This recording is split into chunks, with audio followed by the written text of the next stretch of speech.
topic for this week was ankle mobility, okay? And typically we talk about ankle mobility in terms of injury preventative. Today we're going to talk about it more so in the terms of getting in position to make calls, how it directly applies to you on the field, on the pitch, on the court, so on and so forth, okay? So got a lot of cool stuff here. Thank you, Tyler, for sending this first video clip in. So here's a full speed clip of Tyler running in to decelerate, which is very important. But we're actually going to break down the acceleration portion today because of the videos that we got. This was just a much easier to be able to bring this stuff up to you, okay? So let's go through it again. Now, this is where I want you to pay attention, because if the ankle joint doesn't bend, what happens is that the shin doesn't move. The shin tells us the direction that we are running and the direction that we are moving. Now, you can see that there's some ankle stability that needs to be in place here, but we're not going to talk about that today. What I want to point out is the shin angle and how it points in the direction horizontally to where Tyler is running, okay? So if the ankle joint doesn't bend, Tyler's going to pop straight up, and he's not going to be efficiently moving down the court to get his body into the position to make the correct call, okay? So that's a great visual right there for everyone to see. Now, another play you can see, but we're going to slow it down once again and stop it. Again, great mechanics here. The ankle joint bends, the shin can drop down so that my body can produce force horizontally and push me down the court. And then eventually I will stand up and get into different running mechanics, okay?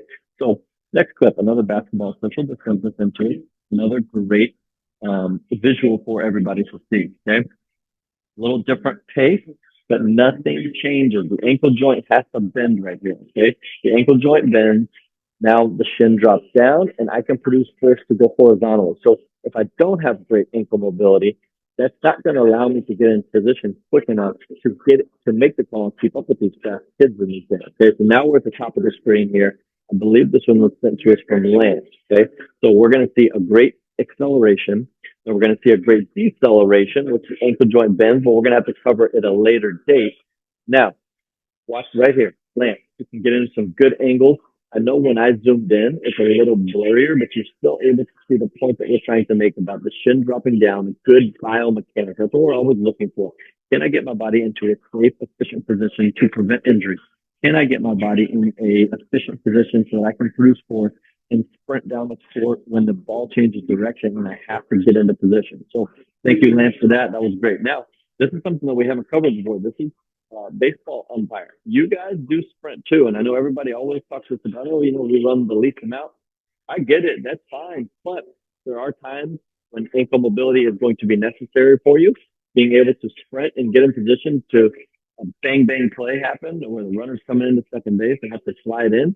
This is very important for you to understand too. So wasn't able to, again, because I had to zoom in, it makes the clip a lot blurrier, but I do want to present the same biomechanics have to go in there. And that's how important ankle mobility is for you when you're having to get in position in minutes and seconds notice. Okay. Now, great. Now we finally got a football play here. So watch our official in the bottom right corner. We see a turnover. He's sprinting to keep up with the ball in the air to go and make the call where he should. But now, after a turnover, I've got to stop. I've got to be able to decelerate efficiently, go back the other way, because there's about to be potentially a play that could really impact and affect this game, because he could score a touchdown. And I don't know what the score is in this game specifically, but full speed. Now I got to sprint. I got to turn and get into position. Deceleration, the ankle still has to bend. The body position, the torso position may be more erect than an acceleration and takeoff, but the ankle joint has to bend to keep me safe. Now, same mechanics that we saw with our basketball officials, with the baseball umpire. I've got to get back in a position. That shin's got to drop down. My torso's got to start moving horizontally again the other way to get into position to make this call. So thank you again for everybody who sent these clips in. We help sports officials worldwide become more physically prepared for game day. Head on over to runninref.com and check out our training programs today. Let's get to running.